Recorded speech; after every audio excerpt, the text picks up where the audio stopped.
सबसे शक्तिशाली गदाधर, जिनकी शक्ति के आगे देवता भी नतमस्तक हो जाते थे।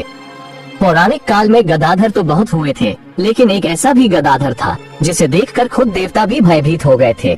एक ऐसा भी गदाधर था जिसने अपने एक ही वार से हजारों राक्षसों को अंतरिक्ष में भेज दिया था। एक ऐसा भी गदाधर था जिसने रावण को भी परास्त कर दिया था। एक ऐसा भी गदाधर था जो अपने एक ही वार से धरती को तोड़ सकता था। और एक ऐसा भी गदाधर था जो क्षण भर में पूरी सृष्टि का विनाश कर सकता था। सबके पास थी एक से बढ़कर एक गदाएं, सभी के सभी बड़े ही पराक्रमी, तेजस्वी और बलवान थे, लेकिन सर्वश्रेष्ठ तो सर्वश्रेष्ठ ही होता है। क्या आप जानते हैं संसार के सबसे शक्तिशाली गदाधर कौन थे? कौन थे सर्वश्रेष्ठ गदाधर? क्या भीम सर्वश्रेष्ठ थे? नहीं। क्या बाली सर्वश्रेष्ठ थे? नहीं। क्या इंद्राज, दुर्योधन, बलराम? आप जितना भी सोच लो, अंदाजा नहीं लगा पाएंगे कि कौन थे पौराणिक काल के सर्वश्रेष्ठ गदाधर। ऐसा गदाधर आज तक नहीं कभी हुआ है और नहीं कभी होगा। तो दोस्तों, चलिए जानते हैं प्राचीन काल के 10 सबसे शक्तिशाली गदाधर के बारे में। पहले सबसे कम शक्तिशाली गदाधर से शुरू करेंगे और इसके बाद सबसे शक्तिशाली गदाधर के बारे में जानेंगे। उसमें भी नंबर 1 के बारे में जानेंगे तो दंग रह जाओगे। तो शुरू करते हैं वीडियो। नंबर 10 पर है सुग्रीव। सुग्रीव, जिसे भगवान सूर्य देव का पुत्र माना जाता है, वह भी श्रेष्ठ गदाधर थे। सुग्रीव इतने बलशाली थे कि उन्होंने और उनके बड़े भाई बाली ने मिलकर कई युद्ध लड़े थे और सभी युद्ध जीते थे। रामायण में श्री राम और रावण के युद्ध के दौरान उन्होंने कई राक्षसों को अपनी गदा से मार गिराया था और कई के रथ तोड़ डाले थे। उनकी गदा के एक प्रहार से सैकड़ों राक्षस हवा में उड़ने लगते थे और उन्होंने एक बार तो रावण का मुकुट तक गिरा दिया था, जिसका उल्लेख आप वाल्मीकि रामायण में बारीकी से पढ़ सकते हैं। सुग्रीव के पास बल की कोई कमी नहीं थी। नंबर 9 पर है अंगद। अंगद, जो कि बाली के पुत्र थे, जिन्हें भी श्रेष्ठ गदाधर माना गया है। रामायण के अनुसार जब वे रावण के महल में दूत बनकर गए, तब उन्होंने अपनी गदा के बल पर तांडव मचाया था। वह अपने आप रावण की सभा में पहुंच गए थे। वहां उन्होंने रावण को चुनौती दी थी कि मेरा ये पैर तो हिला के दिखा दो, फिर तुम राम को मारने की बात करना। तब कोई भी उसका पैर तक नहीं हिला पाया था। तो सोचिए उसकी गदा के प्रहार में कितना बल होगा। रामायण के युद्ध में उन्होंने अपनी गदा से कई राक्षसों को मार गिराया था। नंबर 8 पर है जरासंध। जरासंध, जो कि श्री कृष्ण के मामा और कंस के ससुर थे, और मगध के राजा जरासंध महाभारत काल के एक श्रेष्ठ योद्धा थे।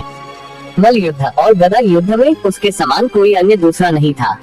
कंस की मृत्यु का बदला लेने के लिए जरासंध ने मथुरा पर कई बार चढ़ाई की। जरासंध के आक्रमणों से बलराम जैसे श्रेष्ठ गदाधारी भी यादवों को नहीं बचा पाए और अंत में श्री कृष्ण को द्वारिका में जाकर बसना पड़ा। इससे आप जरासंध की शक्ति का अनुमान लगा सकते हैं। जरासंध ने उस समय के ज्यादातर राजाओं को बंदी बना लिया था। वो 101 राजाओं की बलि देकर सम्राट बनना चाहता था। अंत में श्री कृष्ण की सहायता से भीम ने जरासंध का वध किया। नंबर 7 पर है महाबली भीम। भीम को भी वायुदेव का पुत्र माना गया है। महाभारत के अनुसार भीम भी गदा युद्ध में कभी नहीं हारे। भीम में हजारों हाथियों का बल था और उन्होंने वनवास के समय अनेक राक्षसों का वध किया था। महाभारत के युद्ध में भीम ने अनेक योद्धाओं को मारा और सभी कौरव भाइयों का अंत किया। दुर्योधन गदाधर भीम का प्रतिद्वंदी था और वो भी भीम जैसा श्रेष्ठ गदाधर था। दुर्योधन को मारना भी बिना छल के नामुमकिन था। युद्ध के अंत में गांधारी के प्रताप से जब दुर्योधन का शरीर वज्र का बन गया था। हालांकि दुर्योधन ने भीम की हालत खराब कर दी थी और जब भीम हारने लगे थे, तभी श्री कृष्ण के इशारे पर भीम ने दुर्योधन की कमर के नीचे प्रहार कर गदा युद्ध के नियम से विपरीत दुर्योधन को मार डाला था। गदा युद्ध में कमर के नीचे प्रहार नहीं किया जाता और क्योंकि भीम ने इस नियम को तोड़कर दुर्योधन को मारा था, इसलिए वहाँ बलराम क्रोधित हो उठे थे। नंबर 6 पर है दुर्योधन। दुर्योधन, जो कि बलराम जी का ही शिष्य था और बलराम जी ने ही दुर्योधन को गदा युद्ध में निपुण बनाया था।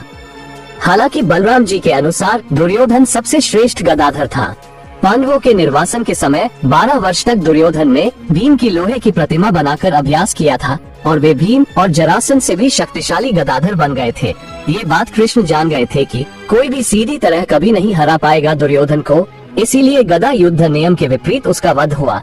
अपने प्रिय शिष्य के ऊपर हुए इस प्रकार के छल से क्रोधित होकर बलराम ने भीम को गदा युद्ध की चुनौती दे दी। ये देख श्री कृष्ण ने इसमें बीच बचाव किया, तब बलराम जी नाराज होकर वहाँ से चले गए थे। नंबर 5 पर है बलराम जी। बलराम जी शेषनाग के अवतार माने जाते हैं। माना जाता है कि उनकी गदा में इतना बल था कि अगर वे अपनी गदा से पूरी शक्ति से धरती पर प्रहार करे तो धरती के 2 टुकड़े कर सकते थे। ऐसा भगवान श्री कृष्ण भी महाभारत के समय एक संवाद में कहते हैं। उनके बल का कोई हिसाब नहीं था, इसलिए बलराम जी को श्रेष्ठ गदाधर माना जाता है। दुर्योधन और भीम भी उन्हीं के शिष्य थे और उन्होंने ही पूरी नारायणी सेना को गदा युद्ध सिखाया था। महाभारत काल में उनकी गदा के सामने कोई टिक नहीं पाता था। बलराम भीम से श्रेष्ठ गदाधारी थे और यह बात श्री कृष्ण भी जानते थे, इसलिए उन्होंने बीच बचाव करके बलराम से भीम को बचाया था। इस प्रकार यहाँ ये सिद्ध होता है कि बलराम महाभारत काल के सर्वश्रेष्ठ गदाधारी थे। नंबर 4 पर है वानर राज बाली। बाली को भी सर्वश्रेष्ठ गदाधारी माना गया है। ऐसी मान्यता है कि बाली ने रावण को बुरी तरह से युद्ध में हराया था। न सिर्फ हराया बल्कि अपने बगल में दबाए रखा। रामायण के अनुसार बाली रावण को अपने बगल में दबाए हजारों फीट हवा में उड़ता रहा। इस बीच बाली ने रावण को बड़ी गंभीर चोटें पहुंचाई। रावण ने अपने पूरे बल का प्रयोग किया था, लेकिन वो बाली के शिकंजे से बच नहीं पाया। अंत में जब रावण की स्थिति दयनीय हो गई, तब बाली ने स्वयं ही उसे छोड़ दिया। माना जाता है बाद में जब रावण को बाली की शक्ति का एहसास हुआ, तब उसने मित्रता का हाथ बढ़ाया था। वाल्मीकि रामायण के ही किष्किंधा कांड के सर्ग 8 में जब सुग्रीव और श्री राम की मित्रता हुई, तब सुग्रीव ने प्रभु श्री राम को अपने बड़े भाई बाली के बारे में बताया कि कैसे उसने एक राक्षस के साथ सालों तक लड़ाई की और कैसे उसने जबरन सुग्रीव की पत्नी का हरण कर सुग्रीव को किष्किंधा से निकाल दिया। दोस्तों, बाली गदा युद्ध में इतना माहिर था कि कोई भी गदाधारी उसके समक्ष ज्यादा देर तक टिक नहीं पाता था। सुग्रीव भी बड़े श्रेष्ठ योद्धा थे और राम रावण युद्ध के समय उन्होंने रावण से मल और गदा दोनों ही युद्ध किया था, लेकिन इसके बावजूद वे बाली को हरा नहीं पाए थे। बाली को मारने के लिए सुग्रीव को श्री राम का सहारा लेना पड़ा था। नंबर 3 पर है जामवंत जी। जामवंत चिरंजीवी भी है। इनका वर्णन सतयुग, त्रेतायुग और द्वापर युग में मिलता है। जामवंत का बल इस प्रकार है कि रावण की छाती पर जामवंत की गदा का प्रचंड आघात लगते ही रावण व्याकुल होकर रथ से पृथ्वी पर गिर पड़ा। रावण को मूर्छित करके जामवंत जी ने उसके पुत्र को भी डरा दिया था। महाभारत काल में श्री कृष्ण जब श्यामांतक तक मणि लेने एक गुफा में जाते हैं, तब उनका गदा युद्ध महाबली जामवंत से होता है। ये युद्ध 28 दिनों तक चला था। जब जामवंत युद्ध में हारने लगे, तब उन्होंने अपने आराध्य देव श्री राम को पुकारा। उनकी पुकार सुनकर श्री कृष्ण को श्री राम रूप में आना पड़ा। जामवंत इतने बलशाली थे कि भगवान को भी उनसे 28 दिनों तक युद्ध करना पड़ा। नंबर 2 पर है महाबली हनुमान जी। पवन पुत्र हनुमान भगवान शिव के 11वें रुद्र अवतार हैं, जिन्हें सर्वश्रेष्ठ गदाधारी माना गया है। शायद आप ये बात जानकर चौंक जाए कि बलराम जी भी किसी से गदा युद्ध में हारे थे, तो वो थे महावीर हनुमान जी। ये तब हुआ था जब अर्जुन, भीम और बलराम को अपने आप में श्रेष्ठ होने पर अहंकार हो गया था। तब श्री कृष्ण के कहने पर हनुमान जी ने न सिर्फ अर्जुन और भीम को हराया, बल्कि बलराम जी को भी गदा युद्ध में हराकर उनका अहंकार नष्ट किया था। रामायण काल में भी उन्हें सर्वश्रेष्ठ गदाधर माना गया है। कहते हैं कि बाली को अपनी शक्ति पर बहुत घमंड था, तब हनुमान जी ने अपनी दशम भाग की शक्ति से उसे हराया था। तब परमपिता ब्रह्मा जी ने उसे बचा लिया था। इसलिए शास्त्रों में बजरंगबली हनुमान जी को एक सर्वश्रेष्ठ गदाधर माना जाता है।